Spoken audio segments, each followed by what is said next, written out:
எல்லார்கிட்டயும் சொல்ற மாதிரி அவர் நம்ம கிட்ட சொல்ல மாட்டார்ல. இல்லக்கா, நிஜமாவே கேஸ் நமக்கு ஃபேவரா தான் தீர்ப்பாகும்.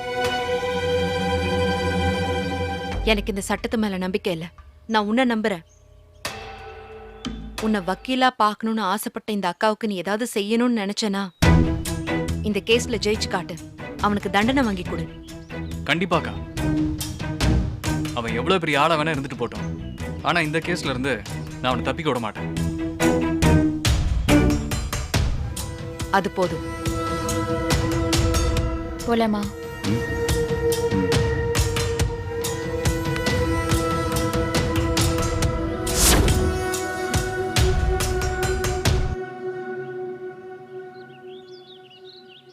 மலரு, நான் ரேவதிட்ட பேசிட்டு வந்துடவா?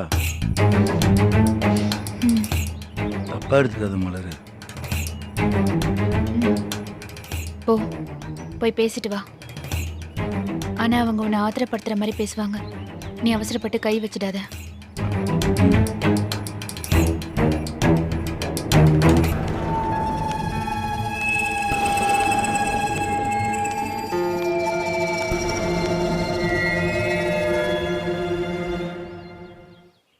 அழகரு வர்றான் பாடுறா.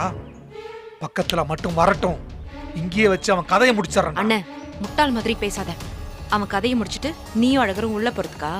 அது இல்லம்மா. அவன் அவ்வளோ ஈஸியெல்லாம் போய் சேர்ந்துடக்கூடாது.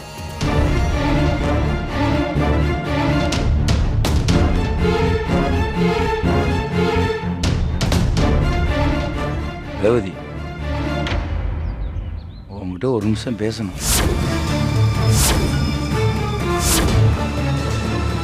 நீ போவாத ரேவதி. நான் பாத்துக்கிறேன்னு.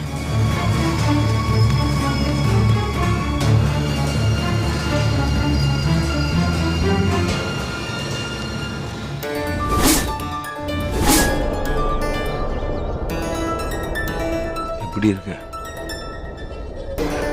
எனக்கு என்ன, நான் நல்லா இருக்கேன். நம்ம குழந்தை எப்படி இருக்கு?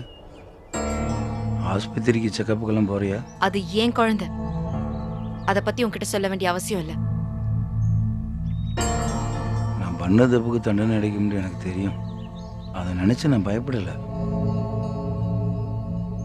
எனக்கு இருக்கிற ஒரே கவலை என் பிள்ளைக்கு எதுவும் ஆயிடக்கூடாது. அது நல்லபடியாக பிறக்கணுங்கிறது தான். எப்போ நீ நம்ம மனசுலேருந்து தூக்கி எறிஞ்சியோ அப்போவே என் வாழ்க்கை முடிஞ்சு போச்சுன்னு எனக்கு தெரியும். ஆனால் இப்போ எனக்கு வாழணுன்னு ஆசையாக இருக்கு. உன் கூட நம்ம பிள்ளை கூட ஒன்றா சேர்ந்து வாழணும் போல இருக்கு. எனக்கு கடைசியாக ஒரே ஒரு வாய்ப்பு கொடு. அதுக்கு நான் என்ன பண்ணணும்னு சொல்லு, நான் பண்ணுறேன். நீயும் நம்ம குழந்தை இல்லாமல் என்னால் இருக்க முடியாது. என்ன உள்ள போயிடுவோன்னு பயம் வந்துருச்சா? இப்படி பதற. உள்ளே போகிறத நினச்சி நான் பயப்படலை. நம்ம குழந்தையோட வாழ முடியாமல் போயிருமே நினச்சி தான் பயப்படுறேன். என்னை தண்டிக்கிறதா உன் ஆசை நீ நினச்சிங்கடா, என்ன தண்டனை வேணாலும் கூட நான் ஏற்றுக்கிறேன். எத்தனை வருஷம் வேணாலும் நான் உள்ளே இருக்கேன். ஆனால் நான் வெளியே வர்றப்ப எனக்காக நீ இருப்பேன்னு ஒரே ஒரு வார்த்தை மட்டும் சொல்லு. இந்த நிமிஷமே குற்றத்தை ஒத்துக்கிட்டு ஜெயிலுக்கு போகிறேன். நீ என்னடா குற்றத்தை ஒத்துக்கிறது? உன்னை குற்றவாளின்னு உள்ள தள்ளுறதுக்கு எல்லா வேலையும் நடந்துட்டு தான் இருக்கு. என்ன சொன்ன?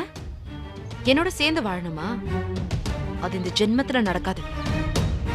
உன் கடைசி ஆசை பொசுங்கி போச்சுன்னு நினைச்சுக்க. நீ உள்ள போய் கம்பி என்றத அந்த கடவுளை நினைச்சாலும் தடுக்க முடியாது. நீ மட்டும் விரும்ப இருந்தா நானே விரும்ப காட்ட வேண்டியது இருக்கும். உன்னை தூக்கிட்டு வந்து குடும்பம் நடத்த தெரிஞ்ச எனக்கு உன் கூட சேர்ந்து திரும்ப வாழவும் முடியும். இந்த கோர்ட்டு கேஸில் எனக்கு பெரிய விஷயமே கிடையாது. முடிஞ்சா பண்ணிக்க. முடியும். பார்க்கத்தானே போற. போடா போ.